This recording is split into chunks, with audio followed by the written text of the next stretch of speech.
Hi everyone, ikaze nanone kuri YouTube channel yanjye ari noyo yanyu yitwa Fisher TV. Ndagushimira wowe wakanze kuri subscribe, wowe udahwema gukurikira ibiganiro ducishaho hano umunsi ku munsi.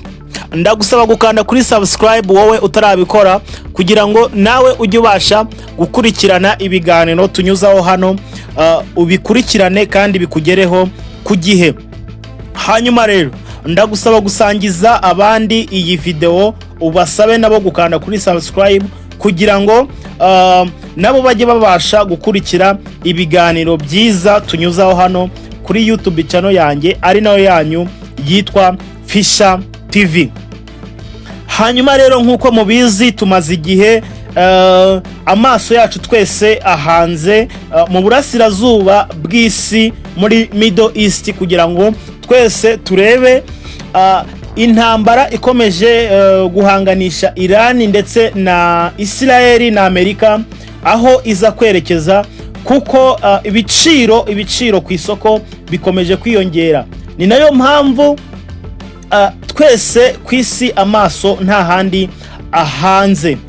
Hanyuma rero mu gihe ibiciro bikomeje kuzamuka, impamvu twababwiye yuko ari uko umuhora wa Hormuz ufunze ndetse n'ubundi bucuruzi buri gukorerwa mu burasirazuba bw'isi butari gushoboka bitewe n'ingamba zafashwe na Iran ndetse na Amerika, aho Iran yari yarahagaritse cyangwa se Iran yahagaritse mu gihe cyashize, yahagaritse ingendo zakorerwaga mu muhora wa Hormuz bigatuma ibicuruzwa bitatugeraho ku gihe.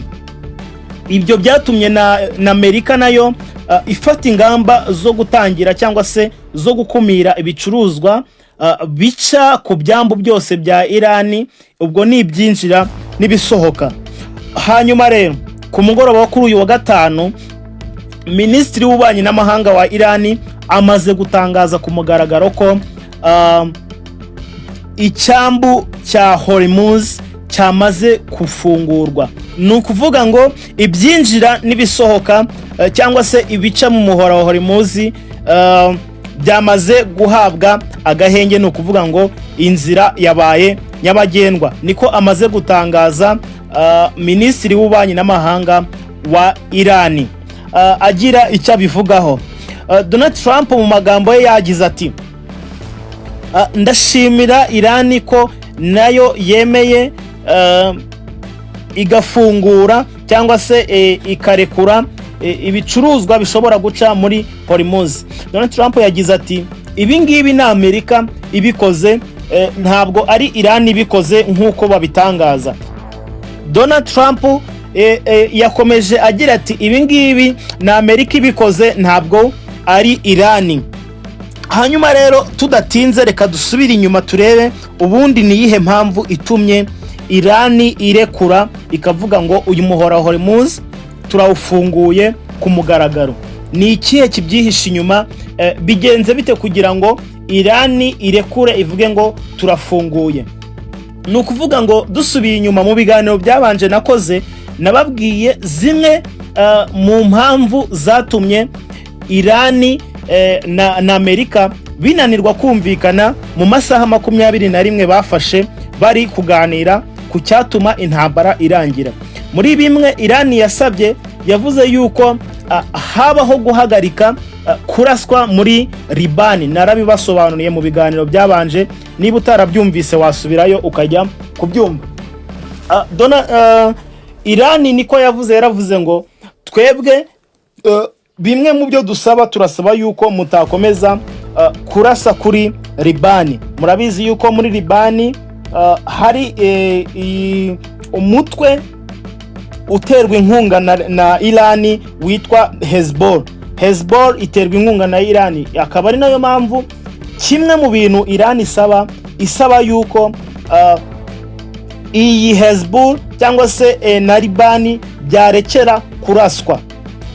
Hanyuma rero ibyo mu byo Iran yasabye, Liban mu minsi yashize, icyo kiganiro nacyo nagisohoye cyageze kuri YouTube channel, wasubira inyuma ukajya kukireba. Liban yahuriye na Israel muri Amerika, muri USA Washington DC. Ibi ngibi Iran nayo isaba yuko haba hagahenge. Mu minsi rero ibiri ishize, Israel yemeye kuba yatanga agahenge k'iminsi 10 ku bwumvikane. Batanga agahenge k'iminsi 10 ku munsi w'ejo, niko ako gahenge k'iminsi 10 katangiye. Hanyuma bidatinze nibwo Iran yahise itangaza, iravuga ngo uru rugendo cyangwa se uyu muhora wa Hormuz waba nawo waba nyabagendwa. Hanyuma rero ibi bivuze iki? Ibi ngibi bivuze iki muri diplomasi? Ibi ngibi bivuze yuko mu byo Iran isaba bitangiye gukorwa, mu byo Iran isaba bitangiye gukemuka. Hakibazwa ngo ese ibi ngibi byaba ari trufu Iran yaba yarakoresheje kugira ngo iryereke Amerika yuko nayo yaba ishoboye? Nicyo kiri kwibazwa. Abasesenguzi bakavuga yuko nubwo bwose Donald Trump akomeza kuvuga yuko uku gufungura ndetse n'aka gahenge Amerika ari ibifitemo uruhare, abasesenguzi bavuga yuko Iran yaba ari trufu irimo irakoresha kugira ngo yereke Amerika yuko n'ubundi Iran ikiri super power, igifite imbaraga. Hanyuma nanone bakongera bakavuga ngo iyi Iran iri kwikora ibi ngibi, Amerika iri kuyisaba yuko uranium yaziha, biraza kugenda bite?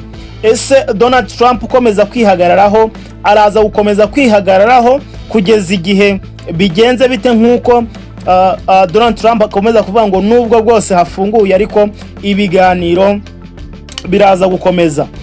Donald Trump we icyo yifuza, arifuza yuko Iran ishobora kubaha uranium yakoreshaga mu gukora ibitwaro bya kirimbuzi bikajya mu bubiko bwa Amerika. Ibi ngibi Iran ikavuga yuko yo bidashoboka. Hanyuma mu gihe Iran ikivuga yuko ibyo bidashoboka, yabaye ifunguye uyu muhora wa Hormuz mu gihe cy'agahenge katanzwe na Israel mu kurekera kurasa kuri Liban. Ni ukuvuga ngo uyu muhora wa Hormuz ufunguye mu minsi 10 gusa y'aka gahenge, mu gihe ibiganiro bishobora gupangwa mu minsi iri imbere bikazakomeza, tuzakomeza kubibabwira.